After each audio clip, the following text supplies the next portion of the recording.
Olá, meus amigos, olá, minhas amigas, sejam bem-vindos a mais um estudo do livro O Evangelho segundo o Espiritismo, que é oferecido pelo Grupo de Estudos do Livros da Codificação, o GELCO, realizado dentro do Centro Espírita Luz e Verdade, que fica na Rua Vitor Alves 226, localizado na Zona Oeste do Rio de Janeiro, em Campo Grande. Hoje estudaremos o capítulo 1, ou seja, iniciaremos, propriamente dito, falando, o primeiro capítulo do nosso livro, Não Vim Destruir a Lei. Então, antes, vamos fazer a nossa prece, Vou colocar aqui uma música, como se fosse uma página, de elevação, para ambientalizar o nosso estudo. Só um momento.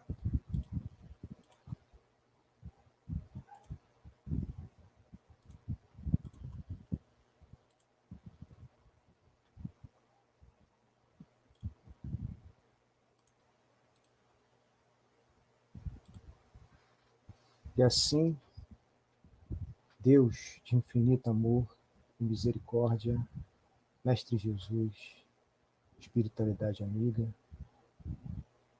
com essa bela mensagem, pedimos proteção,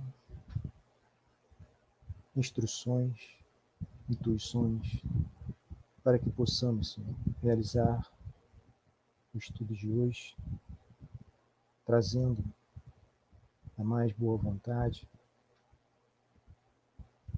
o melhor que pudermos fazer em relação à informação sobre esse assunto, entendendo, Senhor, das nossas limitações. Gostaríamos também de aproveitar e agradecer, Senhor, por mais um dia de experiência na carne. Queremos, Senhor, a partir dessas experiências, adquirir novos conhecimentos, principalmente colocá-los em prática,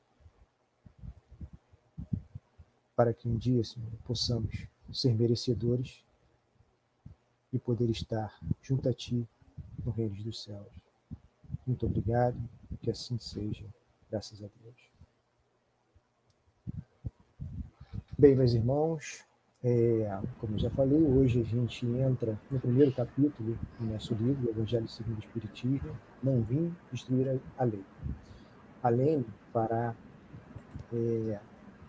as explanações sobre os primeiros assuntos, que é as 3 revelações, Moisés, Cristo e o Espiritismo.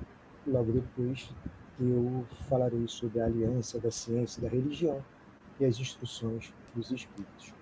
Então, por favor, Lene, fique à vontade.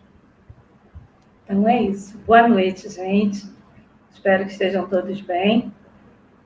E estamos, como o Adriano já falou, iniciando finalmente o nosso primeiro capítulo, nosso tão desejado primeiro capítulo. Já viemos estudando, há 3 semanas a introdução, mas agora é o capítulo realmente do Evangelho, que é Não Vim Destruir a Lei. Então vou iniciar falando das 3 revelações, depois a Adriano vai dar sequência, como ele já colocou para vocês, tá?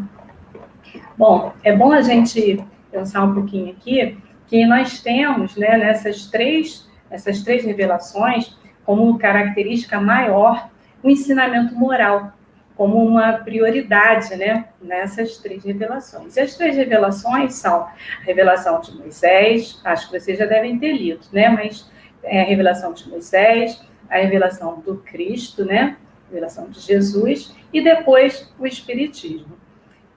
Moisés, que é o iníciozinho aqui nosso, tinha a capacidade de viver aqui no nosso mundo, na Terra, sem se relacionando com o mundo espiritual. Isso para ele era uma coisa muito, muito fácil, ele se relacionava facilmente com o mundo espiritual.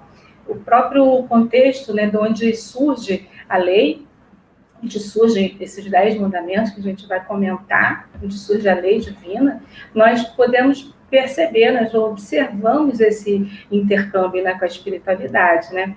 Essa presença do universo mediúnico, né? Porque ele era um médium, mas um médium de muitas habilidades, né? No programa Pinga Fogo, Chico Xavier participou, né? Ele já respondeu para os repórteres, né, para quem estava entrevistando a ele, em relação à questão, era da psicografia, né, que eles estavam investigando, porque o Chico Xavier sempre foi um médium de psicografia, não só psicografia, né? Ele também era um médium vidente, mas ele era muito famoso por ser psicógrafo, né? Então, eles estavam lá investigando essa questão, fazendo várias perguntas, e aí ele responde a eles, né, que Moisés já tinha sido um grande médium, né? Que era a psicografia mais antiga que a gente tinha conhecimento, era de Moisés, que seria a primeira psicografia, né? Pode até ter tido outra, né? Mas essa é a primeira psicografia que a gente tem conhecimento. Então, foi isso que ele passou nessa entrevista, né? Então, Moisés veio aqui para estabelecer a centelha divina, né? Para nos aproximar de Deus, né? Nesse período em que a humanidade se encontrava num estágio ainda de uma infância espiritual, né?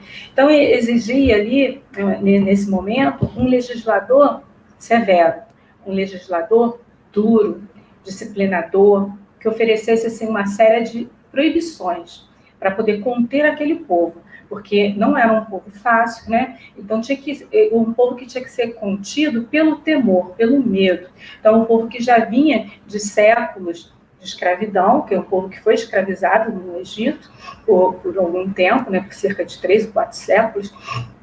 E nesse momento, nesse período grande que ficou lá, ficaram como escravos, né, eles foram perdendo os seus hábitos, né, foram perdendo os seus costumes e ficaram meio que perdidos, eles ficaram meio que sem limites, na verdade, né? Então, era um povo que precisava realmente dessa energia, dessa disciplina, né, de Moisés.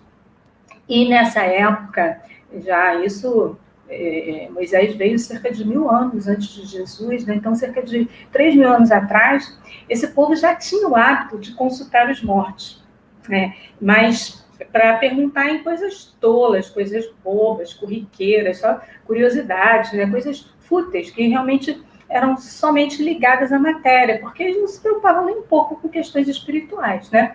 E aí, por isso, Moisés proíbe esse direito de consultar os mortos, porque a gente pensa assim, né, como que Moisés vai proibir o direito de consultar os mortos se ele mesmo fazia isso com aquela facilidade, né, se ele fazia isso a todo momento, né? Por que ele faria isso? Porque, na verdade, como eles se preocupavam com coisas tão bobas, né, coisas que não tinham necessidade de ser, não tinham nenhum objetivo maior, não era nem um pouco edificante, eles iam estar fazendo com que a espiritualidade que viesse até eles seria uma espiritualidade que fosse sintonizar com eles, não que estivessem, então, pensando com eles, de forma também tola, fútil, né? Então, seriam espíritos superiores ou seriam espíritos mais inferiores? Espíritos, assim, muito ainda equivocados até, né? E, na verdade, o Espiritismo explica isso tudo para a gente, né? Então, esses espíritos que se aproximariam deles seriam realmente esses espíritos que são ditos como espíritos zombeteiros, né?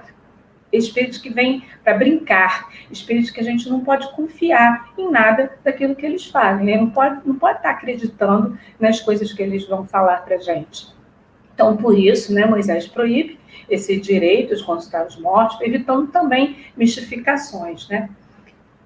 E cada estágio, assim, da evolução, né, da nossa evolução, exige que venha um tarefeiro com características adequadas, né, características próprias ao povo, à cultura, aos seus costumes. Lá no livro Consolador, pergunta na 271, Moisés transmitiu ao mundo a lei definitiva? Então, é feita essa pergunta para Emmanuel, né? E aí Emmanuel vem respondendo para a gente.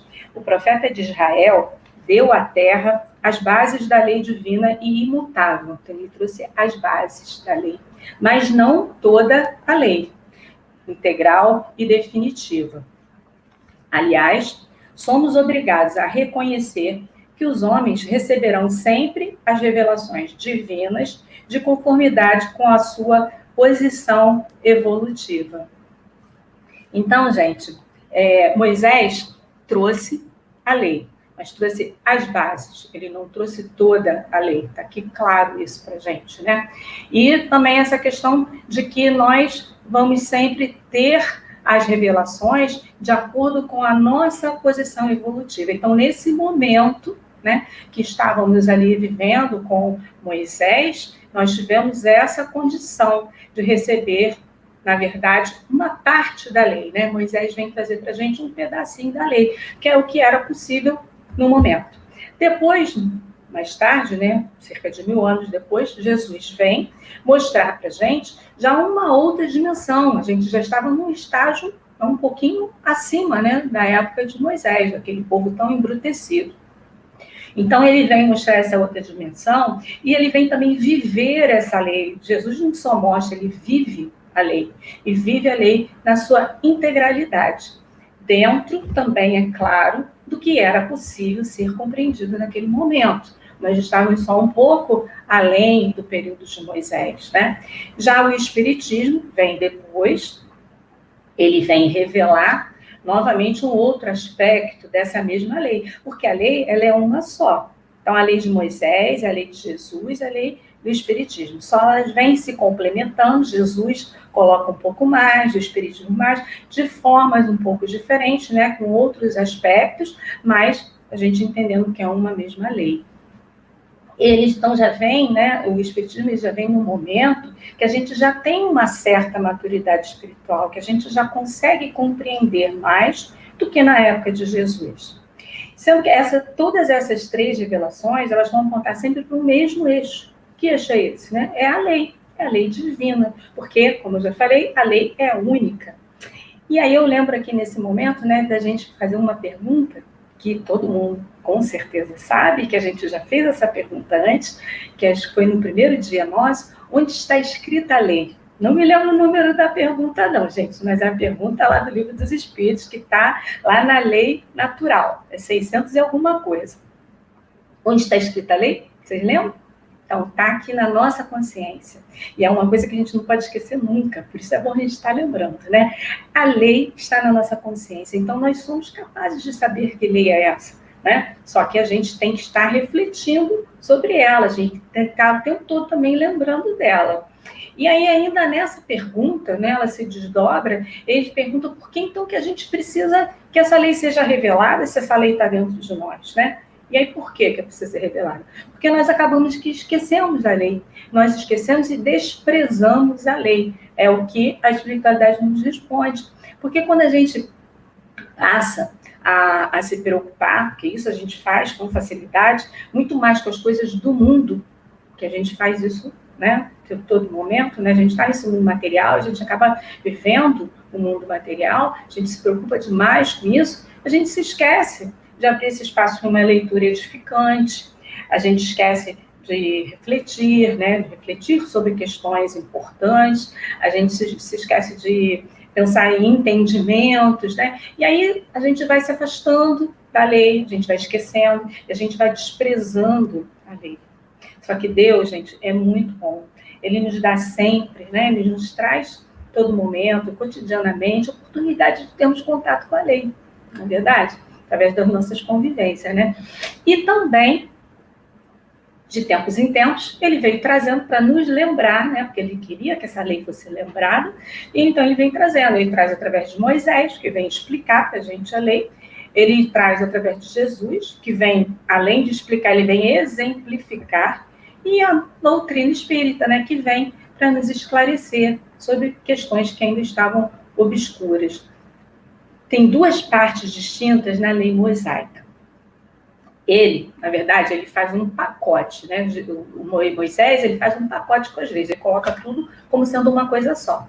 A lei de Deus e a lei civil ou disciplinar, que é a lei que, na verdade, foi criada, foi elaborada por Moisés, foi elaborada por homem, né? Por um homem, que foi Moisés, mas ele coloca tudo como sendo uma coisa só. A lei civil, o Moisés, no caso, ele dá, né, atribuição dessa lei como sendo de Deus, né, ele dá como uma origem divina, porque ele precisava se apoiar nessa autoridade, na autoridade de Deus, para fazer com que realmente as pessoas aceitassem como sendo lei. Né? Se fosse ele dizer que a lei era dele, eles não iam aceitar, eles não iam deixar essas leis todas para lá. Então, a partir do momento que ele coloca como sendo de Deus, né, eles temendo a Deus, porque eles tinham medo de Deus, né, que Deus era colocado para eles dessa forma, né, como um Deus que punia, que era esse Deus que eles tinham que realmente ter medo para poder obedecer, respeitar e obedecer. Então, dessa forma, foi que o Moisés conseguiu colocar as leis civis, né, em vigor. A lei divina, ela é uma lei que ela é invariável, uma lei que ela não vai se modificar, né? Ela é uma lei eterna, ela desde sempre existiu e sempre existirá, não vai se modificar nunca. Já a lei civil, que é a lei dos homens, né? Que essa lei civil, ela tem em qualquer sociedade, a gente sabe que nós temos aqui também nossas leis civis, ela é feita de acordo com o povo, né, com a sua cultura, com a sua necessidade, né, com aquele contexto histórico, né? Então, ela vai variar de acordo com o local, ela vai variar de acordo com o tempo, ela vai se modificando de acordo com a necessidade. É uma lei transitória. A gente pode até pensar aqui agora, nós aqui, né, quanto Brasil, nós temos as nossas leis aqui, os outros países têm as suas leis próprias, às vezes até estados têm leis diferenciadas, né? E pensando aqui num país que a gente sabe que é bem diferente da gente, em termos assim uma questão, né, que eu costumo sempre falar, que acho que é bem fácil da gente compreender, que é permitida a poligamia, né? Na Arábia Saudita é permitida a poligamia, aqui no Brasil a gente sabe que não é. As pessoas podem até querer ter mais do que uma esposa, mas permitido por lei não é. Né? Então, assim, fica fácil a gente compreender isso, né? Essa lei é uma lei que pode mudar, a qualquer momento ela pode mudar. Basta ser necessário, basta a gente evoluir um pouco mais, né? Ela vai mudando aos poucos. Lá no Livro dos Espíritos, Kardec pergunta, lá na pergunta 615, se a lei de Deus é eterna. E a gente acabou de falar que é, né? Então, só para confirmar que realmente tem lá no Livro dos Espíritos, né? Confirmando para a gente, a espiritualidade confirma para a gente que a lei, eles respondem, é eterna e imutável, assim como o próprio Deus. Então, a gente não precisa ter dúvida. Para quem tinha, não tenha mais. Está lá no Livro dos Espíritos, tá? Essa lei realmente não vai se modificar. A lei de Deus. Não quer dizer que as outras leis que Moisés criou não vão se modificar, porque com certeza já se modificaram, né? E aí, então, nós vamos falar um pouquinho sobre os mandamentos. Moisés, então, trouxe para a gente lá, onde ele recebeu, né, as leis, os mandamentos de Deus, no Monte Sinai, ele transcreve essas leis para a gente, e nós vamos ler aqui algumas delas. Vamos falar um pouquinho sobre as 4 primeiras, tá? Os 4 primeiros mandamentos. Eu sou o Senhor, vosso Deus, que vos tirei do Egito, da casa da servidão. Não tereis diante de mim outros deuses estrangeiros. Não fareis imagem esculpida, nem figura alguma do que está em cima do céu, nem embaixo da terra, nem do que quer que esteja nas águas sobre a terra. Não os adorareis e não lhes prestareis culto soberano. Então, Moisés traz esse como o primeiro mandamento de Deus, né? O que ele traz aqui para a gente? Na verdade, ele traz o amor a Deus sobre todas as coisas. Nada acima de Deus. E aí a gente tem que parar e pensar, né? Será que nós amamos Deus acima de tudo? Ou nós amamos primeiro todas as coisas para depois pensar em amar a Deus? Essa é uma questão que acho que todos nós precisamos estar refletindo, né? A gente está, né, como a gente já falou agora há pouco, nesse mundo material e os nossos pensamentos são sempre muito voltados para a matéria, né? a nossa adoração, nosso momento de oração, nosso momento de voltar para Deus, fica normalmente restrito a um culto, a um momento específico, no momento da oração, a quando nós vamos à casa espírita, ou qualquer casa religiosa, né?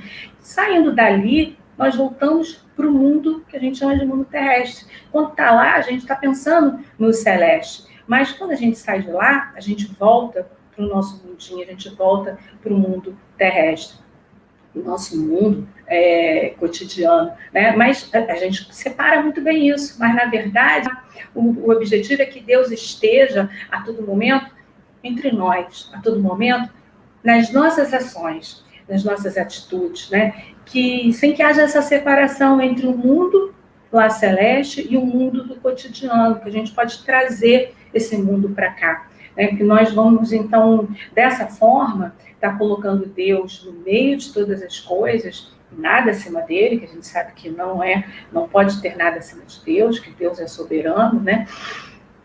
A vida vai ficar mais fácil quando a gente conseguir agir dessa forma, quando a gente conseguir entender essa necessidade nossa. E aí a gente vai, então, para o segundo mandamento, que é: não pronunciareis em vão o nome do Senhor, vosso Deus. Não pronunciar em vão o nome de Deus na verdade, respeitar a Deus, né? Pronunciar o nome dele com muito respeito, né? Sem colocar no meio de brincadeira, de juramentos, que a gente fala assim: juro por Deus. Eu juro por Deus o quê? Para quê? Por quê? Né? Faz sentido isso? E normalmente isso são momentos também, como a gente falou antes lá, momentos fúteis, momentos bobos, que são desnecessários, né? Para quê que eu vou jurar por Deus? Então, que a gente deixe a Deus somente as situações que tenham um valor real divino. Que a gente utilize de forma devida, assim, para nos relacionarmos com Ele, né? Para buscar fazermos a nossa mudança, que a gente precisa fazer essa mudança. Dessa forma, a gente vai estar se aproximando mais de Deus, que é esse o nosso objetivo, né? E como que eu posso querer interferir no mundo sem me modificar, né? A gente não quer um mundo melhor, a gente não quer também se aproximar de Deus. Acho que nós precisamos, se não queremos, vamos pensar em querer, né? Já Mahatma Gandhi dizia para a gente, né, que sejamos a mudança que queremos ver no mundo. Então, para que a gente tenha esse mundo diferente, a gente precisa modificar. No livro aqui também, no nosso livro, o Evangelho, tem um capítulo lá que é Sede Perfeitos, não lembro qual é o número do capítulo, mas o capítulo é esse. O título é Sede Perfeitos, que fala para a gente que reconhece-se o verdadeiro espírita pela sua transformação moral e pelos esforços que faz para domar as suas más inclinações. Não é que o espírita tem que ser perfeito, porque aqui, nesse planeta, não tem ninguém perfeito ainda, né? Mas que a gente esteja nesse caminho, que a gente esteja buscando, né? Que a gente esteja realmente caminhando, nos esforçando para nos melhorarmos, né? E aí a gente vai estar também se aproximando de Deus, a gente vai estar também respeitando Deus dessa forma, né? No terceiro, ele fala, eu boto o livro para cá, boto o livro para lá, lembrai-vos de santificar o dia de sábado. Essa daqui é muito interessante, né? Que é uma recomendação para que a gente santifique o dia de sábado. E o que é santificar esse dia? É tirar o dia inteiro para o ócio, ficar sem fazer nada, vou cruzar os braços, vou deitar numa rede, vou tomar uma aguinha de coco, vou passar o dia todo aqui de bobeira, fazendo nada. Que muitas religiões, elas acabaram, assim, entendendo de forma errônea, né? Deturparam um pouco essa questão. Porque Deus não quer que a gente fique sem fazer nada. A gente também, depois que desencarnar, não vai ficar na espiritualidade sem fazer nada. A gente vai estar trabalhando sempre. E Jesus já falava isso, né? Meu pai ainda trabalha até hoje. Não é assim que Jesus falava para a gente? Então, a ideia, na verdade, é que a gente tire daqui, não precisa ser especificamente o sábado, gente. É um dia, e não é o dia inteiro também, é um momento, pelo menos, do nosso dia, para nos dedicarmos a Deus, para nos dedicarmos, então, às questões mais importantes, né? As questões espirituais, para a gente adorar a Deus, para a gente cuidar da alma, para a gente trabalhar em prol da obra divina, né? Para a gente trabalhar, então, em prol do próximo, né? Que aí, dessa forma a gente vai estar trabalhando para Deus, né? Então, a ideia é que isso se torne um hábito, né? E lembrarmos, nesse momento de quem foi que nos proporcionou tudo isso. Quem foi que nos proporcionou? Então, que sejamos gratos, sempre muito gratos a Deus, né? E aí, assim, a gente pode estar fazendo um trabalho na Casa Espírita, né? Tem tantos trabalhos da Casa Espírita, né? Que faz com que a gente também se aproxime ainda mais de Deus, mas que a gente tire, então, esse momento para isso. Não é que a gente precise ficar até parado, né? Na ociosidade, conferência sem fazer nada. Até Jesus demonstra isso, né? Jesus curava em dias de sábado, né? Ele arrumou até briga lá com o povo lá por causa disso, mas ele curava em dias de sábado para mostrar que não tinha essa necessidade, né? Primeiro que não precisava ser sábado, e depois que não precisava ser o dia todo. E aí o quarto mandamento, ele vem dizendo para a gente: honrai a vosso pai e a vossa mãe, a fim de viverdes longo tempo na terra que o Senhor, vosso Deus, vos dará. Esse daqui também é um mandamento assim, que para mim é muito especial. Por quê? Nossos pais, né, nosso pai, nossa mãe, são pessoas que merecem demais a nossa gratidão, que merecem demais o nosso respeito. Primeiro, por ter aceitado que nós viéssemos encarnar na sua família. Primeiro por isso, né? Aceitar isso, porque só dessa forma foi que podemos, né, estar aqui. Eles nos proporcionaram essa oportunidade maravilhosa de reencarnarmos e de depois podermos aqui, reencarnados, buscar o nosso crescimento espiritual, né? Então, a gente precisa respeitar, a gente precisa, de uma forma, nos mostrar humildes perante a eles, né? Que nos acolheram aqui de braços abertos, né?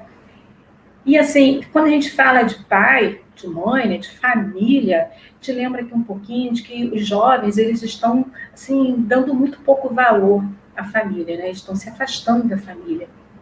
E quanto é importante que a gente procure manter o diálogo com os filhos. Quanto é importante a gente estar em casa, né? Agora esse momento de pandemia, a gente está muito em casa, né? Mais em casa do que antes, com certeza. E muitas vezes estamos em casa que pega aquele brinquedinho na mão e fica lá, né? Todo mundo sentado junto, porém todo mundo separado. Todo mundo próximo, mas todo mundo tão distante, né? Então, que a gente esqueça um pouquinho esse brinquedinho, coloque ele lá de lado, deixe ele de castigo um pouquinho, deixe ele de molho, e vamos olhar nos olhos, vamos conversar, vamos dialogar com os nossos filhos. Isso é tão importante, né?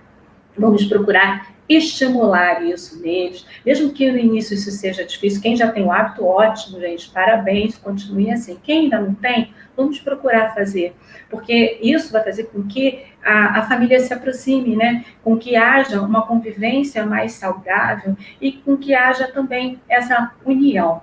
E assim a gente vai estar ensinando a eles a nos respeitarem, não é verdade? Isso é uma forma que a gente vai ensiná-los também. E aí para frente, vem o quinto, sexto, sétimo, oitavo, nono e 10º mandamento, todos iniciando com uma negativa, né? E todos iniciam com não, né? É um não roubeis, não mateis, não cometeis adultério, não presteis testemunho, não desejeis, não cobiceis, tudo é não. Então tudo vem com essa negativa e tudo, no fundo, está ligado ao ter, né? Tudo muito material, né? Então, quando Moisés vem colocar, né, que Deus traz, que é não faça isso, não faça aquilo, mas é um não que era necessário para a gente, né? Ele era necessário, era um não educativo, era um não de amor. Apesar de Moisés mostrar Deus como um Deus que punia, né?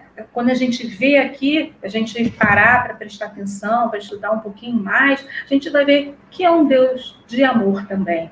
Porque quando ele diz não, ele fala não faça, porque do contrário, se você fizer, você vai sofrer, porque vai haver consequência. É a mesma coisa que quando a gente fala para uma criancinha, que ela não coloca o dedo lá naquela tomada. A criancinha vai fazer o quê? Vai lá botar o dedinho na tomada, para ver se realmente o que a gente está falando é verdade. E aí, quando ela coloca o dedinho na tomada, ela vai tirar o dedo rápido. Ai, né? Doeu, claro que doeu, ela levou um choque, né? A gente já sabia que isso ia acontecer, ela que ainda não. Então, a gente avisa, né? Se você fizer isso, você vai sentir dor. Só que a criatura, muitas vezes, muitas vezes, não acreditando que vai doer, a gente acha, não, deixa para lá, vou pagar para ver, a gente vai e faz. Mas depois vai haver, com certeza, a consequência, não é verdade? Então, esse era um não, como eu falei, mas era um não educativo. Então, era esse não de amor, porque, na verdade, quem ama, educa, não é? A gente sabe disso, né? Quem ama, educa. Tem até um livro que tem esse nome, Quem Ama, Educa. Não é um livro espírita, não, mas é um livro muito bom, que até aconselho para quem quiser dar uma olhadinha nele. Vim só olhar o nome aqui do autor, que eu sempre esqueço, Isami Tiba. Ele não é espírita, mas, assim, a gente lendo o livro, a gente acha até que é espírita. É um livro muito bom, que vale realmente muito a pena. Então, vamos lá. Acabamos aqui a nossa propaganda, vamos voltar, né? Moisés, ele é, na verdade, um dos obreiros, Jesus diz isso no capítulo 20, que ele é um dos obreiros da primeira hora. Esse capítulo 20 é o capítulo do Trabalhadores da Última Hora, é isso. Então, Moisés é um dos obreiros da primeira hora, porque ele vem lá desde essa época, né, desde a antiguidade, atendendo o chamamento de Deus, né? Deus, antes de trazer essas leis, ele já manda Moisés ir libertar os escravos, né? Libertar o povo hebreu, né, da escravidão do Egito. E Moisés obedece, né? Moisés sempre obediente, sempre procurando fazer tudo o que Deus dizia que era necessário, né? Por isso ele é um dos obreiros da primeira hora, porque desde o início, né, desde os primórdios, ele está trabalhando para Deus, né? Deus lhe dá essa missão, então, de ordenação, né, para poder organizar, poder ordenar essa lei de Deus, essa lei que era uma lei, em fundo, de amor, mesmo a gente achando que não, né? Mesmo Moisés colocando Deus para a gente como essa figura lá mais intransigente, essa figura, né, punitiva, né, essa figura que castigava. Porque ele dizia, né, se matar, se roubar, não terá o amor, e sim puro egoísmo, né? Ele tem, então, um importante papel de trazer Deus para a Terra, de trazer a transcendência, de trazer Deus para próximo de nós, né? E que a gente lembre, então, sempre desses mandamentos como um guia perfeito, né, para qualquer crença, né, para qualquer situação nossa, para que a gente procure, com cuidado, interpretar esses mandamentos com amor, compreensão, que é para que a gente realmente possa viver melhor, né, de acordo com a vontade do Pai. E aí a gente vai entrar, então, agora nessa segunda revelação, que eu vou ler para vocês, que está no início, o que Jesus disse para a gente, está no início do nosso Evangelho, quando está lá logo após o título, né, vem, então, uma citação bíblica de Mateus. Não penseis que eu tenha vindo destruir a lei ou os profetas. Não os vim destruir, mas cumpri-los. Por conta, em verdade, vos digo, que o céu e a terra não passarão, sem que tudo o que se acha na lei esteja perfeitamente cumprido, enquanto reste um único iota e um único ponto. Em Mateus, né, capítulo 5, versículos 17 e 18. Aí vamos lá, então. Essa é a segunda revelação. Está lá como Cristo, né? Jesus, esse ser tão evoluído, né? Infinitamente iluminado, esse ser tão amado por nós e que tanto nos ama, né?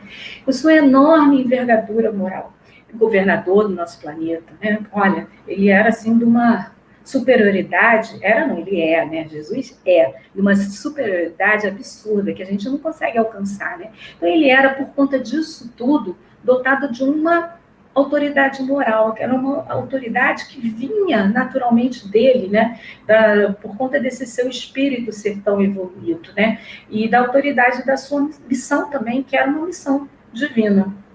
E ele vem nos mostrar Deus de uma forma um pouco diferente de Moisés, né, como um Deus realmente amoroso, um Deus misericordioso, esse Deus infinitamente bom e justo, né, e vem nos ensinar também que a verdade, primeiro que a verdade, né, ela não pode ser passada realmente por completa, né, de uma vez só, que a gente vai aprendendo aos poucos, né? Então, que a gente aprendeu lá com Moisés um pouquinho, a gente aprende agora aqui com Cristo, depois com o Espiritismo. Mas que uma das coisas que Jesus vem trazer para a gente é que essa aqui, onde a gente está agora, não é a nossa verdadeira vida, né? Não é aqui na Terra. Vem mostrar para a gente que a verdadeira vida é no reino dos céus. Isso a gente também já falou na outra semana, né? Que a gente saiba disso e que a gente dê essa importância maior, então, a essa verdadeira vida, que a gente não se prenda tanto à matéria, né? Então, ele vem também ainda, além disso, ele vem acrescentar que nós devemos amar aos nossos inimigos. Isso nunca, que na época de Moisés as pessoas iriam aceitar, não é? Até porque era tudo, né? Machucou, vai ser machucado, né? Feriu, vai ser ferido, olho por olho, dente por dente, isso que eu queria lembrar, né? Então era muito difícil, imagina amar os inimigos, impossível, né? Para a gente hoje isso é difícil, não é uma coisa tão simples, né? Mas Jesus vem trazendo isso, dessa importância para a gente. E disse também que ele não veio destruir a lei. Ele não veio destruir a lei de Deus, que a gente já sabe que essa lei não vai ser destruída nunca, né? Que a gente já falou, né? Que a lei de Deus, ela é eterna. Então, ele veio fazer o quê? Ele veio cumprir a lei. Ele veio desenvolver a lei. Ele veio dar o verdadeiro sentido. Veio adaptar também ao grau de adiantamento dos homens, né? Porque a gente já estava num grau um pouquinho além da época de Moisés. Só que ele vem fazer isso tudo de uma forma muito especial. Ele vem exemplificando, ele vem vivenciando a lei de forma que a gente pudesse compreender um pouco melhor, né? E aí ele pega todas essas leis de Moisés e resume em apenas duas. E ele coloca assim, ele divide a lei de Moisés em dois blocos, né? Amar a Deus sobre todas as coisas, que Jesus fala para gente, né? Que também já Moisés tinha falado, de uma forma diferente, mas era isso. Do primeiro ao quarto mandamento, a gente vê isso, que é o amor a Deus e o respeito, né? E ao próximo, como a si mesmo, está lá nos mandamentos seguintes, que é o respeito ao próximo, né? É o amar o próximo respeitando o próximo. Jesus, então, ele respeita, ele explica melhor essas leis para a gente, né? Ele não vai destruir, mas ele combate as leis civis de Moisés, porque já não era mais tempo delas, né? Já não era mais necessário, porque o povo, que naquela época era aquele povo ignorante, né? Que não tinha um senso moral ainda desenvolvido, né? E não tinha também essa noção de justiça, que foi o que Moisés veio trazer mais, era ainda aquele povo realmente bárbaro, né? Então, naquela época isso era necessário, na época de Jesus já não mais era necessário. E ele traz também para a gente que o amor a Deus sobre todas as coisas, no cotidiano, né? Como a gente já comentou, no dia a dia, ele vai nos ajudar a diminuir o nosso sofrimento. Por quê? Quanto mais a gente ama, mais a gente se aproxima de Deus, né? Porque é isso que Deus quer, é isso que Deus espera de nós. Quanto mais, então, nós amamos, mais nós nos aproximamos dele, mais, consequentemente, nós temos apoio dos espíritos, né, da espiritualidade que estão designados a cuidar de nós. Nós sabemos que temos nossos amigos protetores, né? Cada um chama de um nome, amigo protetor, o guia espiritual, mentor espiritual, anjo da guarda, né? Mas nós temos eles aqui perto de nós, prontos para nos orientar. Só que a gente tem que estar mais sintonizado com eles, né? E essa forma como a gente faz amando mais, a gente vai estar se aproximando. Então, quando eu amo muito, eu posso até estar passando por problemas sérios, mas eu não vou me afundar nesses problemas. Eu vou conseguir caminhar, eu não vou me destruir, eu vou conseguir ir adiante. Eu passo por isso com mais facilidade, porque eu tenho ali esse apoio espiritual, né? Eu não estou sozinha, a gente nunca está sozinho, né? Até a gente fique muito atento a isso. A gente nunca está sozinho. Agora, quem está perto de nós vai depender de com que eu estou me sintonizando, que pensamentos são esses que eu estou tendo, né? E quando eu amo pouco, né? Ou quando a minha energia está mais baixa, né? Quando eu amo pouco, parece até que há um rompimento com essa estrutura divina. Eu me afasto, então, né, de Deus. Eu não consigo mais me sintonizar tão bem, tão facilmente com esse meu amigo espiritual. Então, eu preciso, nesse momento, reconciliar com Deus. É esse trecho que ele fala aqui, no item 4, eu vou ler só um pedacinho, que ele diz que vier a ensinar-lhes o caminho que a esse reino conduz, os meios de eles se reconciliarem com Deus, de pressentir esses meios na marcha das coisas por vir para a realização dos destinos humanos, né? De como é importante a gente estar, então, se voltando para Deus, né? E como é que a gente faz isso, né? Jesus traz essa dimensão para a gente, de exercitar aqui conosco, né? De exercitarmos no humano, no cotidiano, no nosso dia a dia, o que é ser humano, idealizado pelo Criador, que é o ser humano, né? Idealizado pelo Criador. Então, Jesus vem trazendo isso para a gente, né? Como a gente vai fazer para a gente estar sempre se aproximando mais de Deus, né? E esse sempre é o caminho do amor, né? É quando ele fala lá que o céu e a terra não passarão. Eu já li isso, né? O céu e a terra não passarão, sim, sem que tudo seja cumprido até o último iota. Iota é aquela, dizem, né, que eu fui pesquisar, descobri isso, que é aquela letra pequena, a menor letra do alfabeto grego. E o ponto é menor ainda, né? Então, o que ele diz aqui pra gente? Que o céu e a terra não passarão, que nós vamos ficar aqui, indo na terra e no céu, né? Saindo da terra, indo para o céu, do céu indo para a terra. O que é isso, então? Se não é a reencarnação e a desencarnação, né? Quantas vezes forem necessárias, nós vamos repetir esse ciclo, porque isso é um ciclo, né? Que a gente está repetindo já, não sei quantas encarnações que a gente está vindo. Todos nós estamos, né? Nenhum de nós está aqui como primeira encarnação, a gente já sabe também. Então, a gente vai ficar repetindo esse ciclo até que consigamos cumprir a lei na sua totalidade, que nós vamos conseguir, né? Mas a gente consegue como? Através da reencarnação. Cada reencarnação nós vamos estar aprendendo um pouquinho mais. Aquela questão de que a gente já falou, né? Que a gente não consegue aprender tudo de uma vez só, não é? A gente aprendeu lá na época de Moisés um pouquinho, a gente aprendeu na época de Cristo mais um pouquinho, a gente está aprendendo agora no Espiritismo mais um pouquinho, mas a gente tem sempre muitas reencarnações, não foram só essas 3, né, nessas 3 revelações, entre elas a gente teve várias outras, né?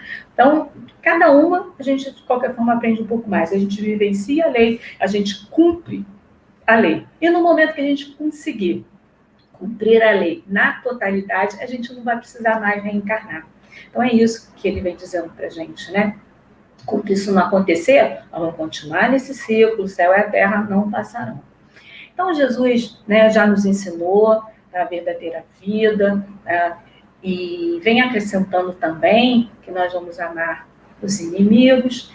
Quando ele fala lá, aqui no Evangelho também ele fala isso. Reconcilia-te com o vosso adversário, enquanto ainda estáis a caminho. Né? Então, a importância, né, da gente amar, de chegar até amar os inimigos e de nos reconciliarmos, de não deixarmos nada para uma vida futura, né? Jesus vem trazendo isso para a gente vai estudar daqui a alguns capítulos, que eu não lembro em que capítulo está, mas nós vamos estudar. Em amai, bom, é amar os vossos inimigos, mas está aí. Não lembro qual é o capítulo, não. Jesus ainda não ensinou tudo para a gente, né? A gente sabe disso. Por que não? Porque algumas verdades ainda não podiam ser compreendidas, né? A gente ainda não estava nessa maturidade espiritual ainda. A gente precisava ainda se desenvolver mais. E não só isso, né? A gente também precisava do progresso da ciência. E a ciência ela precisava de um tempo para poder progredir. Não é assim, no estalar de dedos, que a ciência progride, né? Vocês viram que a gente levou muito tempo, né, para que houvesse esse progresso. E aí, no século XIX, que vem surgindo o Espiritismo, né? Ele veio junto também, né, com aquele momento, né, que realmente a ciência estava explodindo, né, que no momento da Revolução Industrial, né, nesse período, o Espiritismo vem surgindo. Ele surge como uma nova ciência. Ele vem organizar, ele vem também ordenar, assim como Moisés veio ordenar as leis de Deus, mas ele vem contextualizando que isso aqui, a gente tem que pensar, as dores, as fatalidades, que parece que tornam muitas vezes o mundo mais difícil, né? Um mundo injusto, um mundo cruel aos nossos olhos, aos olhos humanos. Por quê? Porque a gente não tem ainda aqui a visão da vida futura, nem da pré-existência da alma. Quando a gente consegue entender isso, que isso, o Espiritismo vem trazendo para a gente, aí a gente se tranquiliza, né? Então, o Espiritismo, ele vem nos revelar essa coerência, um eixo, dar um significado, ele vem recolocar, ele situa, ele contextualiza, né, novamente a nossa existência com relação à eternidade, com relação à nossa transcendência. Então, o Espiritismo, ele é a chave. Ele fala aqui no livro exatamente isso, né? Com auxílio da qual tudo se explica de modo fácil. E a gente tem na evangelização uma musiquinha que fala isso, que o Jesus é a porta e Kardec é a chave. Então, com a chave de Kardec, com a chave do Espiritismo, a gente abre essa porta de Jesus, a gente tem essa maravilha desse ensinamento, né, claro para a gente, né? Na primeira revelação, Moisés, né, que foi quem personificou, né, então essa foi uma revelação que ela foi personificada por um homem, que foi o Moisés, ele trouxe para a gente a missão da justiça, que era o que tinha necessidade aquele povo, aquele momento. Na segunda revelação, que veio através de Jesus, que também teve essa personificação, né, foi um homem que trouxe, ele traz para a gente o quê? Né, o amor, que Jesus é puro amor, né? E a terceira revelação, que é essa que a gente está falando, que é do Espiritismo, não teve um homem que tivesse trazido para nós. Teve, sim, um grupo de espíritos, né? Então, ela foi trazida para a gente por um grupo de espíritos. Então, ele diz para a gente que ela não foi personificada por ninguém. Ela é fruto, ela é um produto dos espíritos, que ele ainda diz que são as vozes do céu, e em todos os pontos da Terra, porque ela surge, a doutrina, ela surge de vários pontos da Terra, ela não veio de um ponto único, né? De forma que Kardec pudesse estar fazendo essas comparações, né, de todas as comunicações que ele tinha, e comprovar realmente ali o que era a verdade, né? Mas através de vários pontos diferentes, vários pontos distintos, que aí ele mostra a questão da ciência, né? O Espiritismo vem aqui trazer para a gente a tarefa da verdade, né? Então, Moisés traz a justiça, Jesus traz o amor, o Espiritismo traz a verdade. Enquanto Jesus começa a levantar os nossos olhos para uma vida futura, que é isso que ele faz, né? Ele mostra para a gente que existe a vida futura, a doutrina espírita mostra para a gente, ela se constrói de lá para cá. Então, enquanto Jesus mostra a gente daqui para lá, a doutrina faz o contrário, ela mostra de lá para cá. Na primeira revelação lá de Moisés, a gente tem uma discussão muito do mundo material, né? Tudo o que acontece aqui nesse mundo, aqui e agora. Na segunda, a gente já vê um pouco mais sobre a vida futura. E já a terceira, ela revela para a gente com muita clareza a nossa origem, né? Coisas que a gente sempre se perguntou tanto, né? Quantas dúvidas, quantas curiosidades, necessidade a gente tinha, né? De saber a nossa origem, o nosso destino. Isso tudo a doutrina espírita traz para a gente. E traz além, né? Que ela traz da questão das relações existentes entre esse mundo e o outro mundo, né? Entre o nosso mundo material e o mundo espiritual.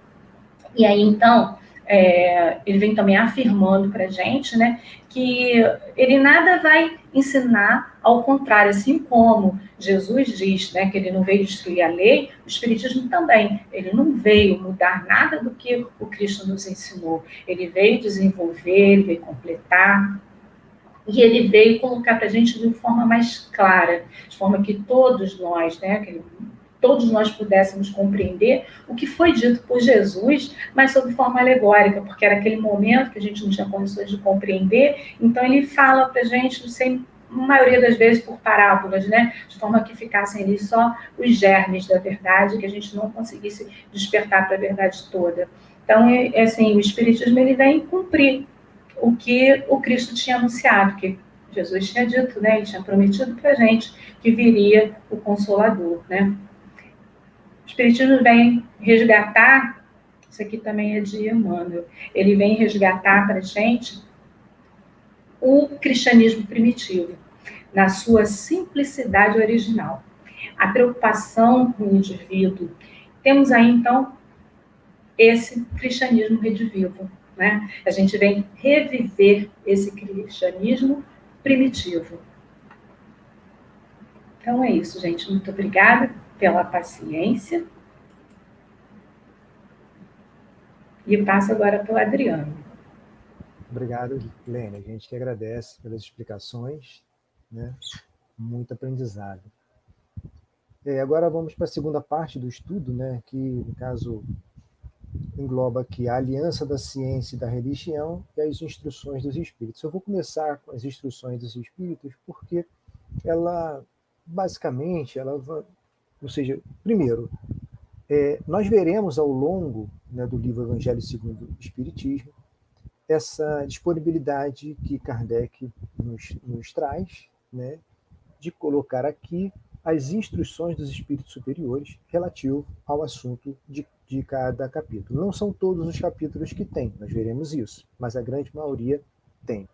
E no nosso exemplo, né, aqui, né, no Não Vim Destruir a Lei, nós temos a presença, quer dizer, Kardec coloca aqui as psicografias de um espírito israelita, é assim que ele se apresenta, né, Fénelon e Erasto. E eles, né, irão fazer um resumo, né, desse assunto trazido pela lei sobre sobre o ponto de vista de cada um. O que podemos acrescentar nesse sentido é que o Não Vim Destruir a Lei, né, ele representa um vínculo de Jesus com o passado, com Moisés, né, e com as leis de Deus. Ele representa uma continuação dos propósitos de Deus para o desenvolvimento moral, né, e espiritual da humanidade, né, que foi iniciado com o povo hebreu. Então nós vemos, ou seja, essa ligação. Jesus, ao falar, né, essa frase, ele automaticamente ele faz essa ligação. Jesus era um judeu, não devemos esquecer disso. Tá? Como podemos perceber, nós encontraremos, a Lene colocou aqui alguma parte dele, né, no Decálogo, né, que a maioria dos seus mandamentos eles eram uma negação. Né? Ela colocou para a gente aqui: não matarás, não cometerás adultério, não furtarás, não prestarás falso testemunho, e assim ia. E por que isso aconteceu? Isso acontecia, né? Ou seja, são verdadeiras ordenações, né? E foram usadas dessa forma, né, em função da natureza, né, ainda embrutecida daqueles seres. Tinham acabado de sair da escravidão. Ou seja, aí Helene fala que era uma forma de amor. E realmente era uma forma de amor. Moisés, o que ele queria, ou seja, o objetivo de Moisés representa Deus, né? E o objetivo ali é ordenar uma sociedade embrutecida, uma sociedade bárbara. E foi dessa forma que era a forma correta que ele encontrou de implementar isso. E ele conseguiu. O que acontece é que durante, né, o exercício desses costumes, né, e também com a própria evolução, né, daqueles seres, isso já não era mais necessário em determinado tempo. E aí vem Jesus, né, ou seja, Jesus, né, quer dizer, já na época de Jesus, que a gente observa no seu Evangelho, né, e ele foi perguntado, né, sobre qual seria o maior dos mandamentos. Porque naquela época, meus irmãos, tudo era lei. A lei, o poder jurídico, o poder político e o religioso se confundiam. Né? Então, ou seja, as pessoas nasciam já sabendo que tinham que respeitar a lei. E a lei era a lei divina misturada com a lei mosaica, né? E que representava ali o poder em todos os sentidos. E aí Jesus responde, quando é perguntado qual é o mandamento maior. Lene nos trouxe também. E aí Jesus: amarás o teu Deus sobre tudo e todas as coisas e ao próximo como a ti mesmo. Ele resume o decálogo em 2 mandamentos. E por que isso acontece? A lei mudou? Não, a lei não mudou. Isso nos traz, essa informação nos traz de que a natureza espiritual e moral daquelas pessoas que viviam na época de Jesus já tinha mudado, tinha melhorado. Então já era o suficiente Jesus se apresentar uma maneira diferente de indicar a lei de Deus. Ou seja, não era suficiente lembrar que não poderia matar, não poderia roubar, mas não.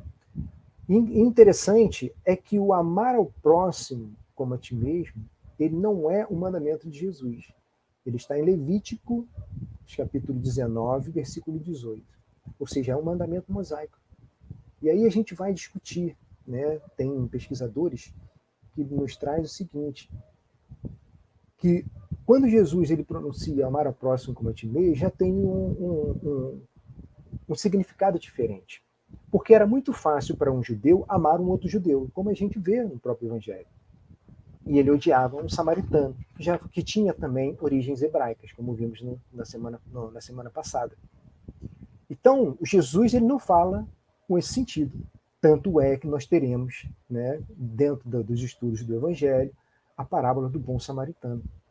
Então, esse amor ao próximo, como a ti mesmo, já tinha uma abrangência diferente, né, quando Jesus o colocou. Mas, quando ele foi perguntado sobre os mandamentos, Jesus ele citou 2. E ele fala o seguinte, ele ainda esclarece dizendo, aí estão a lei e os profetas.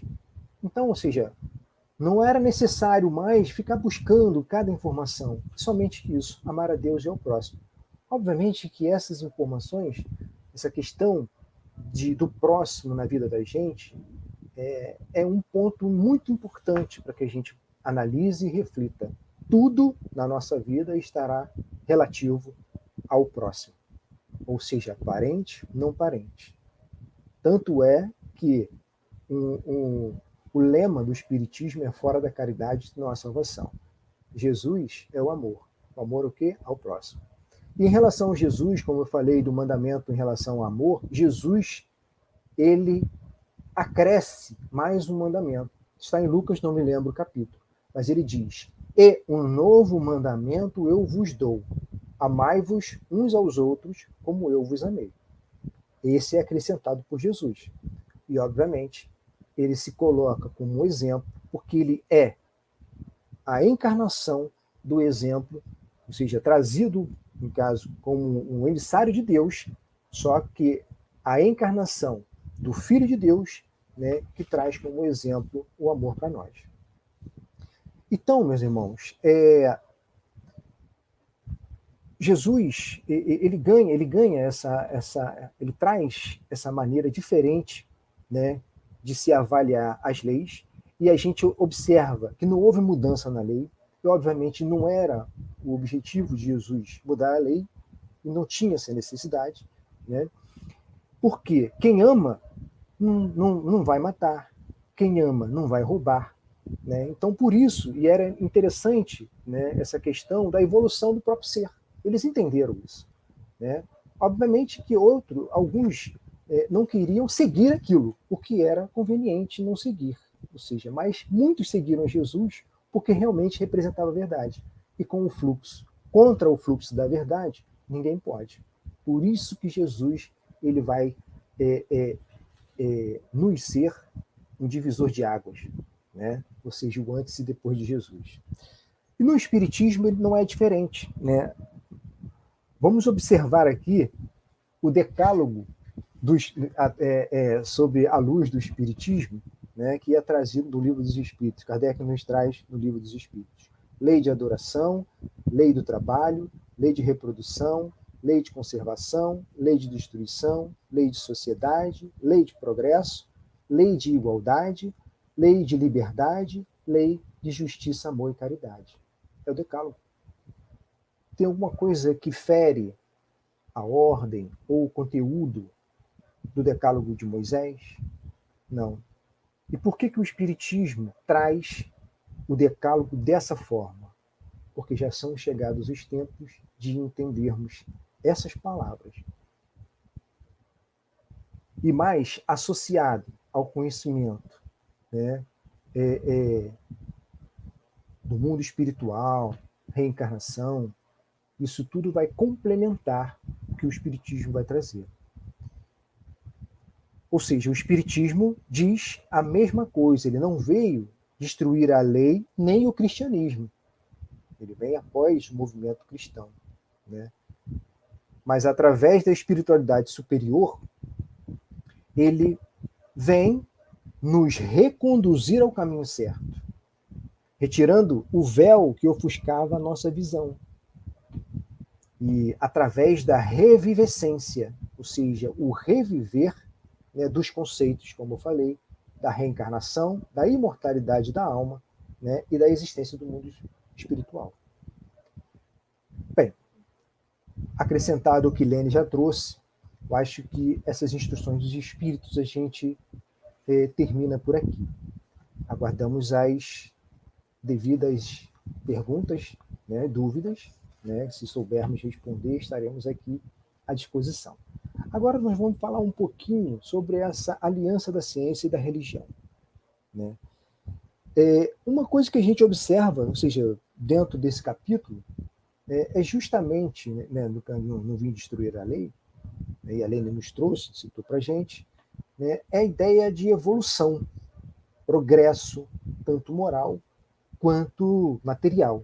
Na realidade, ele fala muito sobre isso, né? Se a gente cita Moisés, Jesus e Espiritismo, a gente cita uma lei divina que é imutável, né? Porém, com maneiras diferentes de serem interpretadas e entendidas, né? Então, quando Kardec ele nos traz esse assunto, a aliança da ciência e da religião, ele nos oferece esse entendimento, né? Um entendimento de que a religião necessita da ciência e a ciência necessita da religião. E ambos são necessários para o progresso da humanidade. Por exemplo, quando o homem ele descobriu o fogo, né, inúmeras possibilidades surgem diante daquele ser. Vamos imaginar aí um homem pré-histórico, por exemplo. Ele percebe, né, que o fogo proporciona calor. E isso ele vai associar, vai proteger do frio. Opa, que bom, né? Ele observa que o fogo vai proporcionar a ele uma proteção contra ataques de predadores, por exemplo. Ele vai usar com relação a isso, para se proteger. Inclusive, ele resolve, né, usar até mesmo para poder preparar o seu alimento. E aí o que é engraçado, né? Mesmo sem saber, ao assar uma carne, por exemplo, que provavelmente, né, dentro daquelas condições eram mais carnívoros do que qualquer outra coisa, sem ele saber, né, ele já se beneficiava desse manuseio, dessa maneira de fazer ali o seu alimento, porque dessa forma ele ficava livre dos contaminantes da carne. Hoje a gente já sabe o que é. São as bactérias, os vírus, os parasitos, né? E o que isso tudo trouxe para ele, né? Para esse ser em evolução? Vida mais longa. Ou seja, a partir do momento em que ele começa, né, esse ser, ele começa a descobrir, né, ou seja, a entender, né, que ele vai encontrando, né, os recursos, né, que façam a sua vida mais segura e saudável, a sua expectativa de vida ela aumenta. E aquele ser que descobriu o fogo, ao conhecer os seus benefícios, ele nunca mais vai dispensar esses recursos. E ainda mais, ele vai transferir esse conhecimento aos seus descendentes, né? E aí o que acontece? Com as novas experiências, esses seus descendentes vão encontrar uma outra maneira de usar o fogo. A gente vai citar uma siderúrgica, por exemplo, ela usa o fogo até hoje. Um pequeno exemplo. Então, meus amigos, ciência é conhecimento. E por que é tão difícil associar, né, ou seja, conciliar ciência com religião? Porque cada um, ou seja, cada um tanto da ciência como da religião, ela tem uma observação de um ponto de vista exclusivo. E tendo a ciência um caráter mais materialista e a religião mais espiritualista, ambas se repelem nesse sentido. Existe uma colisão e um difícil entendimento. Só para exemplificar esse nosso estudo, né, vamos trazer a história de Nicolau Copérnico, em 1537. Ele propõe a teoria do heliocentrismo, que seria o planeta Terra girava em torno do Sol.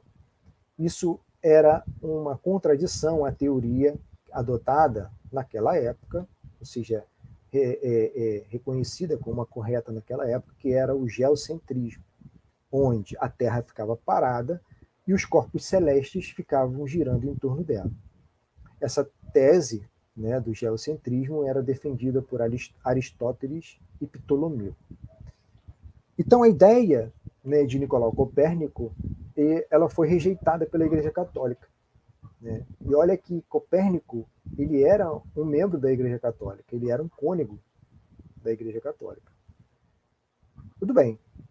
Quase 100 anos depois, Galileu Galilei, em 1616, né, ele volta a defender a mesma teoria de Copérnico, quase 100 anos depois. E nessa época, ele já tinha o recurso do telescópio, né?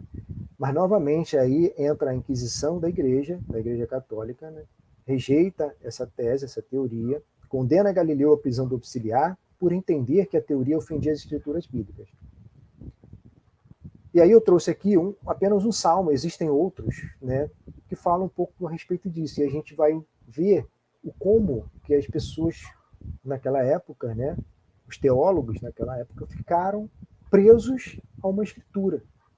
Ou seja, e isso fez com que não tivesse olhos para nenhum outro tipo de mudanças, o que influencia, obviamente, né, na própria evolução da humanidade. O Salmo 104, capítulo 104, versículo 5, diz o seguinte: Ele, o Senhor, lançou os fundamentos da terra para que não se movesse para sempre. Então, ou seja, esse, dentre outros, fazem parte das escrituras, das antigas escrituras, e aquilo é tido como um dogma da igreja. Então, ou seja, ao ler aquilo ali, eles entendem que a terra tinha que ficar parada. Fazer o quê? Mas, aí o que acontece? Dentro dessa concepção, a gente vai observar, né, as questões políticas, né, por exemplo, nessa época ali de Copérnico, ou melhor, de Galileu Galilei, né, o que prevalecia ali como forma de governo era a república. República não, era a monarquia, né? E a gente vai observar que esse tipo de forma de governo era muito parecida com a época de Jesus, onde a gente falou aqui que o poder religioso, né, às vezes se confundia com o poder jurídico e o poder político. Então era muito difícil, né, que as coisas que traziam mudança fossem para frente. Era muito difícil, né? E, obviamente, como podemos perceber, que isso torna-se um óbice para a própria evolução da humanidade, né? Foi somente com as ideias do iluminismo, a Lene cita aqui também, né, do século XVIII, o iluminismo vem um pouquinho antes, as ideias também dos protestantes, né, e que os movimentos, né, que acabam desenvolvendo ali os movimentos revolucionários, como a Reforma Protestante e a Revolução Francesa, né, através deles que algumas mudanças significativas foram trazidas para o cenário mundial, como principalmente a implantação da forma de governo republicano, que eram mais liberais. E com isso o que acontece? O poder da igreja ele vai diminuindo. E não vai ser por acaso, né, que justamente no século XVIII, que a Terra em si ela vai observar as grandes descobertas científicas. Esse período é chamado de revoluções científicas do século XVIII. Olha o quanto, ou seja, uma maneira de pensar juntada com o poder, né, o poder de mando mesmo, né, o significado que traz para a evolução da humanidade. No livro A Caminho da Luz, só para a gente acrescentar um pouco a essa história, A Caminho da Luz, Emmanuel ele cita que a Santa Inquisição Católica ela trouxe um atraso para a humanidade de 600 anos. Só ressaltando que nós não estamos aqui criticando a religião católica, não é isso. A gente já vai falar várias vezes da religião católica sem o intuito de criticar, absolutamente. Eram as pessoas daquela época que detinham determinado pensamento, né, que esse tipo de pensamento tomou realmente um vulto grandioso, né, e que realmente impactou no desenvolvimento da humanidade. Mas faz parte da história. E no caso, ou seja, acrescentando a essa situação, no caso de Copérnico, só no dia 31 de outubro de 1992 que o Papa João Paulo II vai reconhecer que a Igreja havia errado ao condenar Galileu Galilei. E o Papa afirma o seguinte: os teólogos que condenaram Galilei não reconheceram a distinção formal entre a Bíblia e sua interpretação. E o que isso representa aqui para nós? Representa a evolução, que a gente no início citou.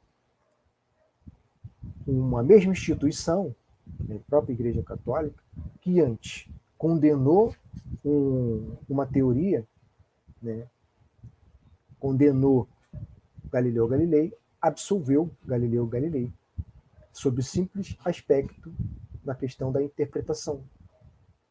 Ou seja, se houvesse, pelo menos, na época de Galileu Galilei, a preocupação de avaliar o estudo que ele apresentava, de propor ali um esboço, propor uma possibilidade, né, de aceitação, talvez tivéssemos um resultado diferente. Mas, ou seja, o bom é que com a evolução, né, o ser ele é capaz de conhecer o erro. E isso acontece através de um representante da Igreja Católica, o Papa, que reconhece o erro e que é gratificante para toda a humanidade. Porque isso somente nos fortalece o nosso entendimento, né, de que a evolução faz parte da vida, não tem como a gente ir contra ela. Né? E ainda falando das leis da natureza, o Espiritismo ele se apresenta como o elo de ligação entre a ciência e a religião. Porque o conhecimento das leis que regem o universo, ou seja, o universo espiritual e suas relações com o mundo corpóreo, leis tão imutáveis, né, até iguais, né, são imutáveis tanto quanto as leis que regem os movimentos dos astros e a própria existência dos seres. Então é justamente essa associação, né, que é trazido com o Espiritismo, quando fala da parte da ciência do Espiritismo, em que Kardec, por exemplo, como era um cientista, que a gente já teve a oportunidade de ver na sua história, ele estava estudando o magnetismo naquela época, ele era professor, né? O que aconteceu? Ele observa uma mesa flutuando e ele não vê nenhum tipo de estrutura segurando aquela matéria que estava flutuando. Ou seja, e aí ele coloca em prática os seus conhecimentos físicos. Ou seja, seria necessária uma força contrária à ação da gravidade. Não tinha nada. Então, ou seja, obviamente que primeiramente surgiu uma curiosidade. E é claro que ele desconfiou, né, de truques. Na própria história, né, de Kardec acontece isso. O filme de Allan Kardec traz isso. Ou seja, ele acha que é um circo e tal, ele procura atrás dali do palco, né, e não acha nada. E ao não achar nada, aí ele começa a imaginar. Existe uma coisa que eu não sei e que muito provavelmente a ciência ainda não sabe. E aí deu no que deu, no Espiritismo. Mas aí, levando mais adiante, né, ou seja, que o espiritismo ele se coloca como elo, né, entre a ciência e a religião, né, justamente por causa disso, né, que as leis que regem o mundo espiritual e as relações do mundo espiritual com o mundo corpóreo, elas são as mesmas que regem o movimento dos astros e regem também a existência dos seres.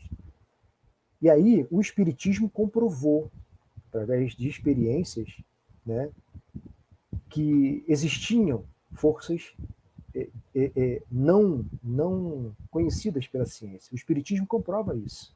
Tá? E dessa comprovação do espiritismo surge uma nova luz. E aí, o que Kardec coloca para a gente? A partir dessa nova luz, a fé se dirige à razão, e a razão nada encontra de ilógico na fé. E aí ele diz: vencido foi o materialismo. Então, aí começa a surgir o elo espiritismo, melhor, religião e ciência. Porque a ciência ela vai precisar ser menos materialista e a religião menos espiritualista. E não é à toa, meus irmãos, que hoje nós observamos vários países fazendo investimento maciço nas buscas espaciais. Se eu não me engano, essa semana passada, acho que 3 países conseguiram colocar na órbita de Marte, né, um objeto pesquisador. Os Estados Unidos conseguiu colocar um robô no solo de Marte. Chegou semana passada. E não pensem vocês que é para explorar, para explorar ouro, para explorar. Não. Existe realmente uma grande desconfiança de existência de vida extraterrestre. Entendeu? Só que a ciência, ela precisa de provas. Ela trabalha dessa forma. Ela é assim. Ou seja, para ela apresentar algo, ela vai ter que provar como apresentou isso. Isso que dificultou o Galileu Galilei. Ele não teve a oportunidade de apresentar a sua proposta, né? E nem ter ninguém que combatesse, ou seja, simplesmente foi negado. Então, refletiremos muito, reflitamos, né, melhor dizendo, muito sobre esse assunto. E, obviamente, né, colocando aqui o espiritismo como elo entre a religião e a ciência, né, será dessa forma que nós ligaremos o passado ao presente e ao futuro. Moisés, Jesus, Espiritismo. Tudo está relacionado com a lei natural, a lei do universo. E a lei do universo que rege, a lei de Deus que rege o universo é a lei de amor. Saímos do período das trevas, onde os instintos falavam mais alto. Estamos passando pelo período de extrema turbulência, porque são provocados pelos conflitos existenciais, os nossos conflitos. E quais são esses conflitos? Nós conhecemos, porém não conseguimos colocá-los em prática. Porém, isso faz parte, porque isso é um aprendizado. É o que a Lene colocou para nós como o esforço. O espírita ele vai ser reconhecido por muito se esforçar em se melhorar. Então, fazer o bem requer esforço. Perdoar requer esforço. Né? E isso é diário. Ninguém consegue. Ou seja, não perdoava, agora eu perdoo, sou perfeito. Ninguém vai conseguir isso. Nem tente dessa forma. Mas, através dos estudos, a gente se lembra. Se eu hoje errei, então eu vou ter como refletir, porque eu vou lembrar do estudo. Poxa, eu não deveria ter feito isso, eu poderia ter tido um pouquinho mais de paciência. Isso já é um arrependimento. Isso já é um reconhecimento de que eu errei. E isso a gente consegue melhorar através dos estudos. Né? É o que ele coloca, ou seja, esses esforços é que nos tornarão aptos, né, no futuro a desfrutarmos do reino dos céus que Jesus nos prometeu. Então é isso, meus irmãos. Já está na nossa hora, um estudo longo, né? E creiam, não é o suficiente para falar de Moisés, Jesus e Espiritismo, não é. Seria muito interessante, estávamos falando aqui nos bastidores, Juliana e Lene, que é uma coisa muito intensa, né? Você voltar um pouquinho atrás, estudar um pouquinho Moisés, ou seja, Jesus com Moisés, né? Um complementando o outro, é um estudo muito longo. E é por isso, uma das coisas que o Espiritismo nos cobra é o estudo. Essa maneira de apresentarmos o estudo é uma maneira, ou seja, interessante, porém ela é limitada. Os nossos conhecimentos são limitados, entendeu? Apesar de toda a nossa boa vontade. Mas busquem conhecimentos, livros, peçam opiniões, né? Ou seja, a gente tem condições, às vezes, de ajudar a indicar um determinado livro, aqueles que nós já lemos, é trocas de experiência, né? Estamos aqui para ajudá-los. Então, dessa forma, como já estamos muito próximos, né? Ou seja, do nosso horário, vamos fazer, então, partir para a nossa prece final e aguardamos a pergunta de vocês no nosso grupo do WhatsApp. Ok, meus irmãos? Muito obrigado pelos ouvidos e pela paciência. Fiquem com Deus. Vamos lá, então, chegando ao final do nosso estudo, né, fazendo só um pequeno comentário aqui que a Grazi colocou aqui por último, que o Espiritismo nos faz um ser pensante, né, equilibra fé e razão. É um convite, né, é um convite ao conhecimento, e é esse conhecimento que vai alavancar o nosso progresso, né, justamente o que ela falou, sermos um ser pensante, né, um ser sempre em transformação pelo conhecimento, né. E aí é muito bacana porque esse estudo do capítulo 1, eu acho que fica assim uma reflexão para a gente, como a Lene trouxe esses conhecimentos, o Adriano trouxe esses outros conhecimentos, né, de todo esse capítulo, de que Moisés trouxe para a gente esse germe dessa ampla moral cristã, né? Ele trouxe, ele soube como fazer, né, como plantar. E aí Cristo vem e mostra para a gente, nos seus exemplos, né, sobre esse amor muito maior, é um amor que abrange a todos aqueles próximos, como a Lene disse, né, sem colocá-los como amigos ou inimigos, né, é o amor ao próximo, né, e o Espiritismo que vai nos fazer a oportunidade de exercitar esse amor, né, de praticar esse amor. Então, que fica aí para a nossa reflexão, esse estudo de hoje, que semana que vem, com certeza, estaremos juntos, né, para mais uma hora e meia aí de conhecimento, tá bom? Então, convido vocês à nossa prece final, para que possamos agradecer pela oportunidade de estarmos reunidos nessa noite. Envolvidos na doce e serena paz do Senhor Jesus, pedimos, Mestre, que tu possas levar todo o teu abraço amigo, consolador, aos que sofrem, aos que necessitam sentir a tua presença amiga nesse momento. Que esses corações possam ser consolados nas suas dores, nas suas dificuldades, nas ausências daqueles que amamos, daqueles que já retornaram ao plano espiritual, daqueles que por algum motivo não podem estar ao nosso lado fisicamente, mas sempre estarão conosco em pensamento. Sempre estarão conosco dividindo as alegrias, dividindo, Senhor, a busca pelo progresso que nós tanto almejamos. Que sejamos esses tarefeiros benditos desta seara infinita que nos convida todos os dias às novas oportunidades de nos transformarmos, de caminharmos com mais segurança, de sermos esse exemplo que aproveita as oportunidades benditas que nos são dadas para praticar o amor, que o Senhor veio nos ensinar, nos exemplificar quando esteve entre nós. Que sejamos, Senhor, envolvidos pelas tuas bênçãos de luz, de amor e de paz, e que possamos estar reunidos na próxima semana para continuarmos com esse aprendizado que tanto nos ajuda, que tanto nos torna seres pensantes. Fiquemos todos com aquele que é o caminho, a verdade e a vida. Uma boa noite. Fiquemos com Jesus, nosso mestre amigo. Boa noite a todos e até a próxima segunda-feira.